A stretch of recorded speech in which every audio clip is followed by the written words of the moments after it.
Entremos de llenos en el curso y vamos a ir definiendo algunos puntos importantes. Por ejemplo, dentro de las cuestiones éticas de las publicaciones biomédicas está obviamente el tema de las autorías, la revisión por pares y los conflictos de intereses. Hoy nos vamos a dedicar al tema de las autorías. Este tema de las autorías lo abordo como un tema importante porque ha generado muchos conflictos y no es tan fácil encontrarlo en la literatura común y corriente. Así que vamos de lleno para poder definirles algunas cosas que ustedes tienen que saber. Si buscamos en un diccionario la definición de autor, por ejemplo en el diccionario Webster, vamos a encontrar que se define autor a un escritor de un trabajo literario o alguien que da o origina o da existencia. Por eso existen múltiples conceptos acerca de lo que es autor. Por ejemplo, según Hunt, en 1986 decía que autor es quien realizaba la obra literaria, a quien se le ha sido atribuido un trabajo o quien satisface ciertos criterios para una publicación válida y obviamente toma responsabilidad pública por la publicación. Si nos enfocamos específicamente en las autorías, en los trabajos científicos, en los manuscritos científicos, la Asociación Americana de Psicología considera autor a quien realiza contribuciones científicas sustanciales en la investigación. Participa en el problema, en las hipótesis, en las formulaciones del diseño experimental, asiste en lo que es el análisis estadístico y también la interpretación de los resultados, o por lo menos escribe la mayor proporción del artículo. Todo ello obviamente que implica un conocimiento profundo de la obra.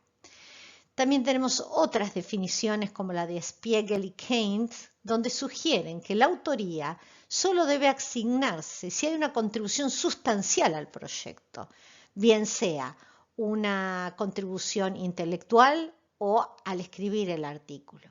Entonces, como se observan, existen diferentes definiciones. No obstante, las revistas aún no han estandarizado una definición ni definido cuánto es una contribución sustancial. Entonces, los criterios de autoría se aplican al producto intelectual y esto abarca las publicaciones, las palabras, los datos, las imágenes. Lo importante sería crear quizás guías flexibles para que los créditos de las autorías sean basados en la contribución actual y real de cada investigador durante la investigación, como así también durante el armado del manuscrito. Y esto hoy en día es más parecido a lo que les acabo de comentar que a lo que muchos años atrás sucedía con las autorías de los manuscritos científicos. ¿Y por qué es importante la autoría o la posición que tiene un autor en un trabajo científico? Porque un lector de ese artículo debe interpretar que cada coautor conoce a fondo el proyecto, es capaz de exponerlo en la comunidad científica y es responsable de su contenido. A la luz de las leyes vigentes internacionales, los autores de un manuscrito científico son los titulares de los derechos morales, o sea, a perpetuidad, y de los derechos patrimoniales, o sea, de beneficios económicos, ya que su expresión queda plasmada en lo producido.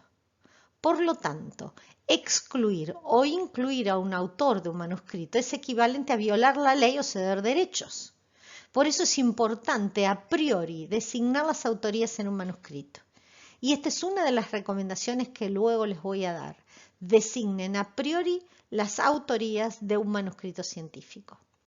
Y mucho de esto se ha promovido a través de los desacuerdos en las autorías, sobre todo con los estudios colaborativos.